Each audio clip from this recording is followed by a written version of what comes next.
A paz do Senhor Jesus, que vos fala aqui é o apóstolo do Ministério União da Igreja Peniel, o capítulo 10 de Marcos, a partir o versículo 21, Marcos 10, 21 diz assim: Jesus, olhando para ele, o amou, ele disse: falta-te uma coisa, vai e vende tudo quanto tens e dá aos pobres, e terás um tesouro no céu, e vem e segue-me.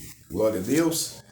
Esse versículo vem glória a Deus, de um contexto no qual um jovem rico, ele se ajoelha diante do Senhor e pede ao Senhor como fazer para ser salvo. Ora, o Senhor estava lá pregando, ele queria ser salvo.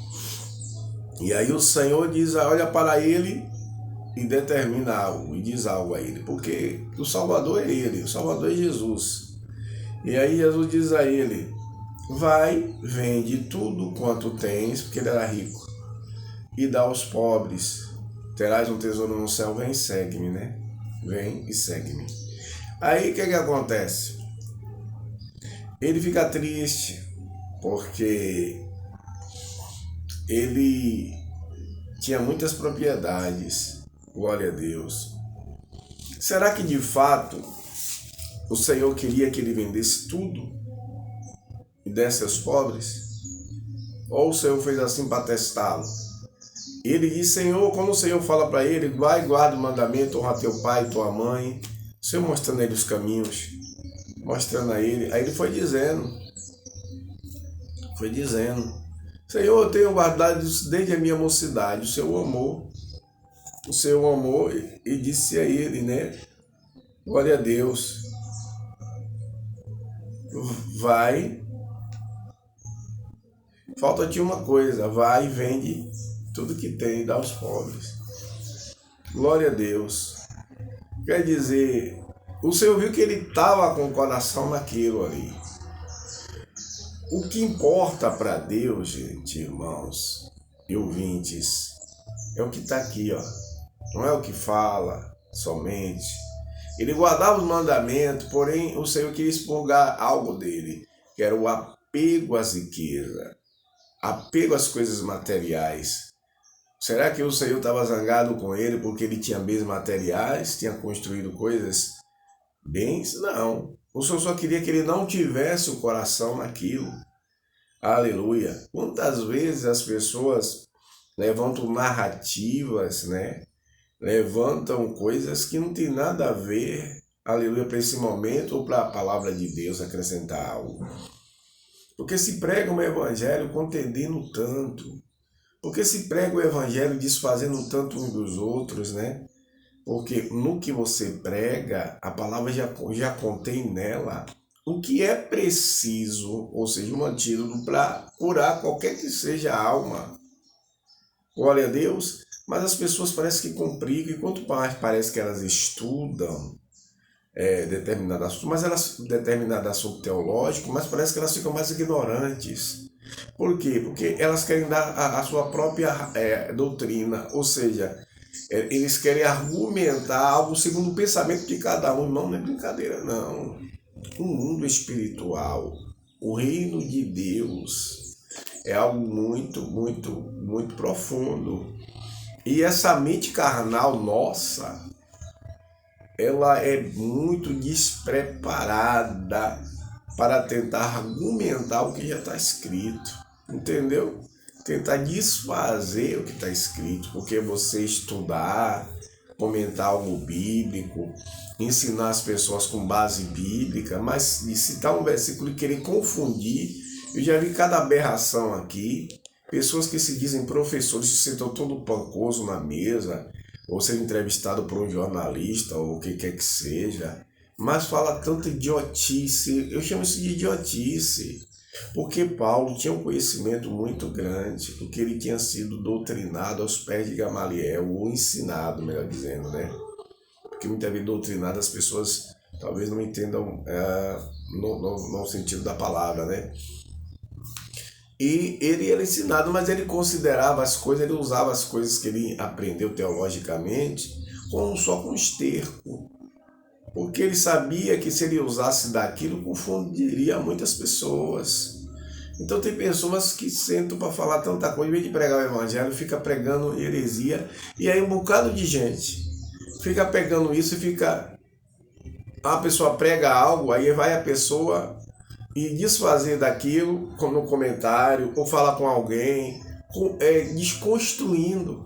Sabe por que isso? Porque não é sujeito um ao outro, não tem unidade. A Bíblia manda de permanecer na doutrina da palavra de Deus. E o Espírito Santo está aqui para nos ensinar. Mas eu pergunto, que espírito a pessoa está? Porque julga que alguém pecou, porque julga sendo pecador, porque se você não estivesse no corpo do pecado, você poderia até julgar. Quando o Senhor fala de unidade de julgamento, ele fala em Mateus 18 sobre ligar e o julgamento. Eu saio um pouco do contexto, né, mas está dentro da palavra. Ele fala sobre algo ético, algo com fundamento.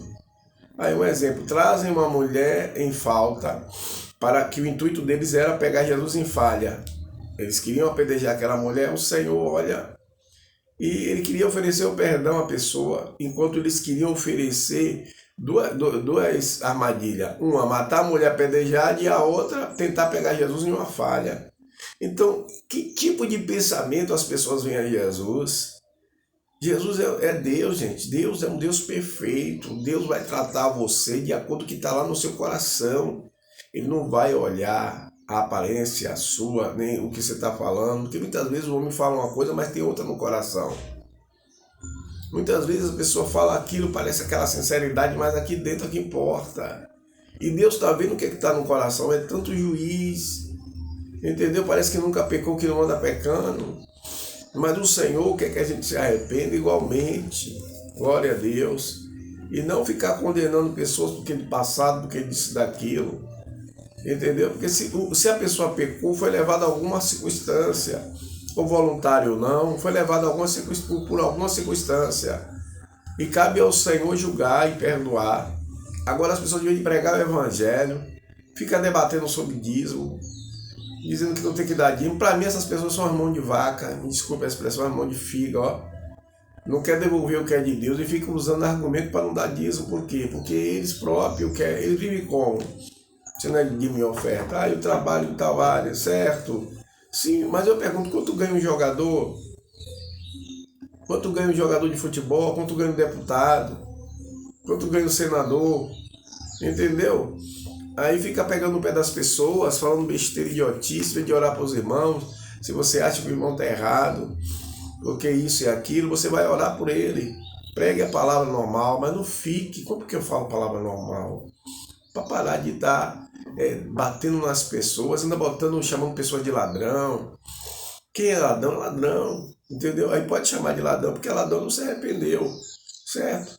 Mas ficar ensinando as pessoas sobre que não tem que dar dízimo, ensinando as pessoas que os dons foi para aquele tempo, ensinando as pessoas cada coisa idiota, entendeu? Sem fundamento nenhum, e eles tentam pegar fundamento na própria Bíblia. Então, são doutores segundo a sua própria concupiscência, ao que eles acham, na verdade, ao que eles acreditam dele próprio.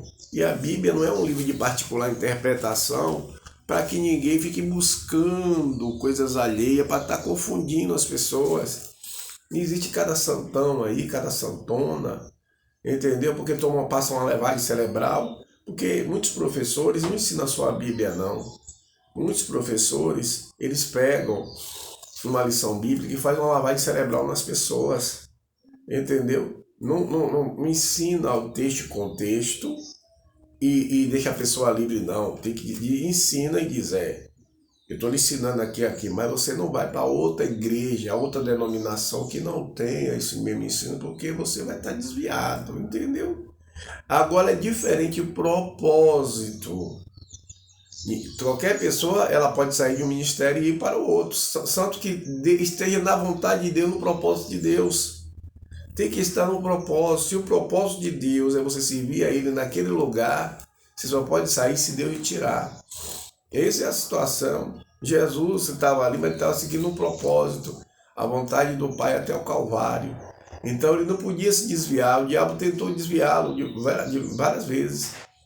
Entendeu? É um propósito. Se no propósito você pode sair de um ministério e estar em outro, amém.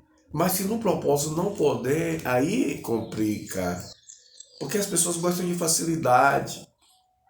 Hoje os jovens mesmo estão correndo um risco muito sério. Porque o Senhor Jesus fala assim no livro de Efésios: vós jovens sois fortes, porque venceste o maligno. Mas muitas vezes tem um pai ou uma mãe que não é firme. Aí o que acontece? Ele está ali, a Bíblia diz que ele é forte, mas aí ele se desvia da palavra, ou não tem no pai ou na mãe alguém para que eles possam orientar, porque é jovem, inexperiente, imaturo, mesmo que ele estude a palavra, mas ele tem alguma dificuldade por ele ser imaturo, é levado muito pela emoção. Nós costumamos ser levados muito pela emoção, muito, porque temos sentimentos, aí nossa emoção às vezes fica, né, florando, fluindo, e tem gente que é muito mais do que outra. Então, o que acontece? O adversário sabe disso e ele mexe para poder tentar desviar, desvirtuar as pessoas, e as pessoas agem muito na emoção. Então, a gente precisa, os líderes, pessoas que que influenciam pessoas, procurar se colocar aos pés do Senhor no temor de Deus, para que Deus fale através da sua palavra. Ninguém é perfeito na terra não, irmãos. Não é não.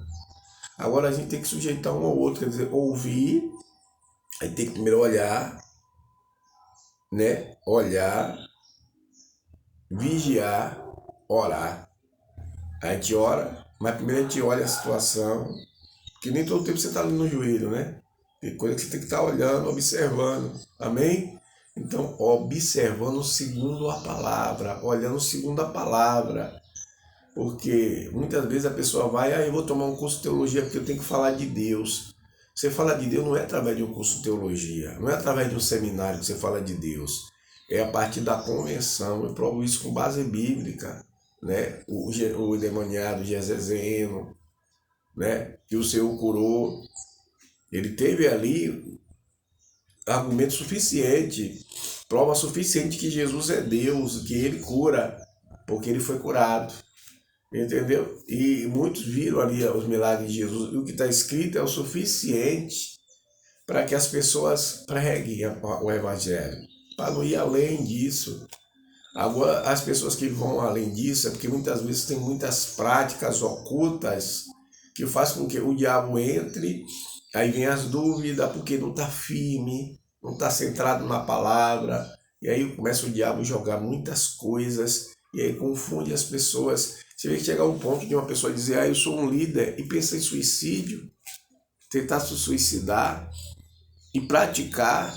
Isso é sinal de que a pessoa está desviada da palavra há muito tempo, porque existe situação difícil, mas ele tem que guardar a porta da mente, do coração, para que a seta do diabo não penetre, porque o diabo quer todo mundo morto mesmo. Quando ele não pode matar, ele fica dando sugestão para a pessoa fazer o mal a si mesma. Mas os líderes procuram se fortalecer no Senhor. Você tem que olhar para Jesus, olhar para a palavra, pedir socorro a Jesus, que quando você não aguentar mais, tenha certeza que ele vai te curar ou te tirar da terra. Mas ele vai fazer algo a seu favor, ele vai estar fazendo sempre, amém? Então, eu estou falando aqui vários assuntos dentro desse aqui. Parece que eu saí um pouquinho do contexto, mas é sobre isso mesmo, a renúncia, gente. Renunciar ao egoísmo. Tem gente que só se sente bem em um lugar grande só para fazer show, só para dançar. Evangelho não é isso não. Evangelho não é pegar as pessoas e colocar num local, eu quero agregar muito jovem, então vou botar tudo para dançar. Não, ensine a palavra aos jovens. Ensine aos jovens que se eles quiserem manter uma vida sexual ativa, ele tem que casar, certo? Para não estar com uma e com outra, entendeu? Isso, ensina os jovens a respeitar seus pais, respeitar as autoridades, as pessoas mais velhas, dá limite aos jovens. Amém? que eles não podem ficar cultuando o seu corpo, como eu vejo até pastores cultuando o corpo, sabe como? Na academia o tempo todo. Para que esses caras querem ficar na academia? Eu estou concluindo, o vídeo vai ficar muito longo, mas eu tenho que falar. Para que esses caras querem ficar na academia? Homens que de vez de estar passando tempo lendo a palavra, pregando o evangelho, se cuidar tudo bem, faz uma corridinha não, mas vai para academia para quê? Aí sai de lá, todo malhadão, de camiseta, de short. Para quê? Para que esse culto ao corpo, sabendo que o nosso corpo é miserável? Só pensa em pecar e transgredir. Eu queria entender isso. O que é que tem na cabeça de um pastor desse? Eu olhei pro cara, eu olho para ele, eu não vejo espiritualidade nesse cara. Não é porque ele vai para academia, é porque a função que ele, aleluia, diz que ele faz, que ele desenvolve, que ele assume que é um sacerdote. Como é que eu sou sacerdote, um pastor, um apóstolo, eu vou para academia ficar malhadão? Para que eu vou cultuar meu corpo? Se eu posso cultuar a Deus, entendeu? Quem quiser para academia, vá, mas eu digo, um ministro do evangelho, vai orar. Onde foi que você viu Paulo na academia, se colocando malhado? Pedro, imagine o Pedro, o Paulo na academia. Não, estou aqui na academia, estou correndo, estou querendo ficar malhadão. Para quê? Para a mulher ver? Para sua esposa ver? Não é. Não é. Irmãos, arrependei-vos e crede no evangelho. Então são coisinhas, essas coisas contaminam, você sabia? Não é um pecado, mas já começa a contaminar. Porque o que é que faz uma pessoa cultuar o seu corpo? Uma pessoa que não tem o que fazer ou tem alguma atividade, mas não é um sacerdote, entendeu? Eu quero perder meu tempo, eu quero passar meu tempo, eu vou plantar, ou trabalhando, entendeu? Secularmente, e fazendo a obra, conciliando. Ou se eu me entreguei a obra, o Senhor me chamou para um propósito específico, aí eu vou ficar lá na academia, ó, botando um corpo escultural. Para quê? Para Jesus? Para Jesus? Para Jesus? Te engana quem? Arrependa. Aí quando Deus pega e abate, ou o ministério fecha, entendeu? Ou não tem mais unção para nada, perdeu a unção. Por quê? Porque o Senhor está imputando. Que dia o Senhor te deu uma revelação dizendo, vá na academia, meu servo, meu sacerdote, pastor, e fique bem malhado, porque eu quero você pregando malhado. Pelo amor de Deus, irmãos. Tem coisa que a gente vê que não tem fundamento. Não tem fundamento. Certo? Então vamos nos arrepender, vamos policiar, andar direito. Não estou falando de coisas aparentes não, mas tem coisa que a gente vê que não tem fundamento. Não tem fundamento nenhum. E aquela pessoa já está desviada, ó, do evangelho há muito tempo. Tenha certeza, ó. A mente dessa pessoa está cheia de tanta coisa, menos da palavra. Porque quando a pessoa está com a mente cheia da palavra, tenha certeza de que ele não dá lugar ao diabo. Ele pode até tentar aqui, para descer para aqui, para pecar, mas ele não anda de qualquer maneira, porque ele teme ao Senhor e é o Senhor que orienta. Coloca o Senhor em todos os seus caminhos e você vai ter novidade de vida, para a glória do Pai, do Filho e do Espírito Santo. Mesmo que o inimigo tente vir contra você, porque quem vive o Evangelho piamente, com certeza tem perseguição, tá? Mas fique firme. Que Deus nos abençoe e guarde. Shalom, Adonai.